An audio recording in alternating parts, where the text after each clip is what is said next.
Today is the Feast of Pentecost, Cycle A. There was initially one celebration for the resurrection, ascension, and the gift of the Holy Spirit.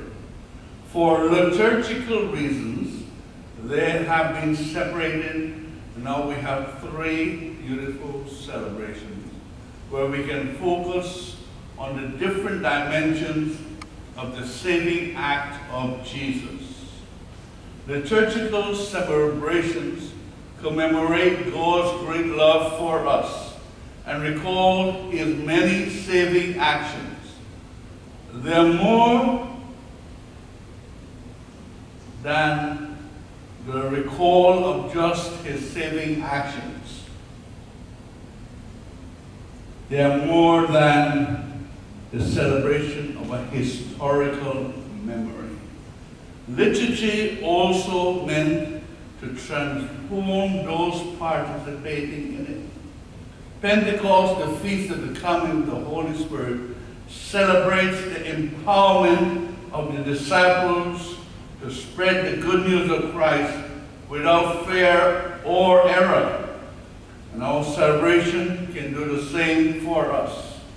It is sometimes considered the birth of the church. The gift of the Holy Spirit completed Christ's promise to send us a helper who will remind us of his teachings and how to apply them to future generations. There is a parallel between the Jewish Passover, which celebrates their deliverance from slavery, and their Pentecost, which celebrates the giving of the law by Moses. Our Passover is the passion, death of Christ and his resurrection, and our Pentecost is the giving of the gift of the Holy Spirit. Both celebrate a saving action followed by the formation of God's people. The Jews by the law and the Christians by the Holy Spirit. There is also a similarity between the noise, the wind, and the fire that the people experienced at the foot of the mountain of Mount Sinai and the experience of Mary and the disciples in the upper room. The first to have the good news preached to them were all the Jews and converts to Judaism from all parts of the Roman Empire who spoke different languages. Jesus fulfilled the requirements of Messiah, and the Jews were the first to hear. When Jesus told the disciples in the gospel to receive the Holy Spirit, and whose sins they forgive are forgiven, and whose sins they retain are retained, he's given the church the authority to forgive sins in the sacrament of reconciliation, and he has also given them the authority which comes through the Spirit to teach what is morally right and morally wrong. A large number of Catholics do not believe in confessing their sin to someone in authority. However, Jesus approved the sacrament. The Holy Spirit always gives us courage and promises unity and tolerance wherever he is present. When the disciples, most of whom were Galileans and who spoke Aramaic that others barely understood, began to preach, miraculously, each listener heard the message in his own language. This is not the gift of tongues called glossolalia, which is often unintelligible to others.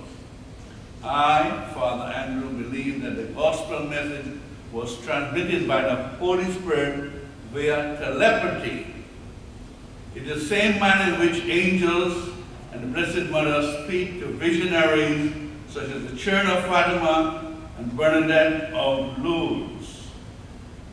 When Mary speaks to visionaries, the people next to them do not hear any of Mary's words. While it would be not like the miracle of Pentecost, if we invite the Holy Spirit into our homes, the family may be able to communicate better. Suddenly, we may be able to hear and understand better what others are trying to tell us. The 7 gifts of the Holy Spirit cannot be understood by consulting a dictionary. Some words would appear similar. The gifts have particular meanings, just as each profession uses familiar words that have specific meanings. The military terms like top brass refer to their leadership. To stand down means not to engage the enemy. And collateral damage refers to accidental damage. I suggest you read the Catechism of the Catholic Church. However, here are some of the very condensed statements on each. Wisdom, the ability to love spiritual things more than material things. The ability to recognize the importance of God and others in our lives. Understanding, knowing your faith and the teachings of the church, i.e., what is truth, to comprehend the meaning of God's message. Counsel, the ability to choose between right and wrong, good and evil, to see the best way to follow God's plan. Fortitude, courage to live according to our beliefs and to stand up for what is right. Knowledge of God through assimilation of all the teachings of the church. Piety, a humble reverence for God that comes from our love and trust of Him. Fear of God, the ability to recognize the wonder, awe, and majesty of God. It is not fear of punishment, but not wishing to disappoint someone we love. The gifts of the Holy Spirit, like all other gifts we may discover within ourselves, the ability to play a piano, to paint, to sing, to excel in a certain sport. These are talents that have to be developed.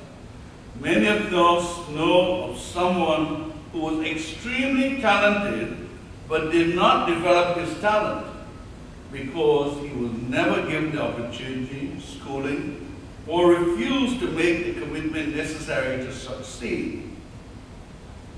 We all have the after-mentioned gifts, which we received in baptism and confirmation, but we have to take the time and make the effort to develop them.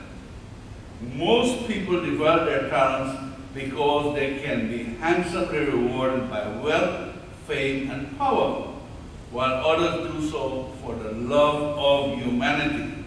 The gifts of the Holy Spirit benefit humanity because of the fruits that they will generate from within us. The traditional 12 fruits are charity, joy, patience, kindness, goodness, generosity, gentleness, faithfulness, modesty, self-control, and chastity.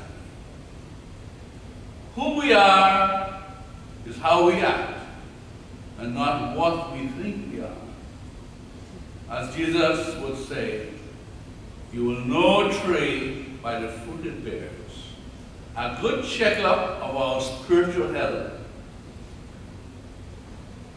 would be to examine the list of fruits of the Holy Spirit to determine which ones we are producing and which ones we are failing to produce.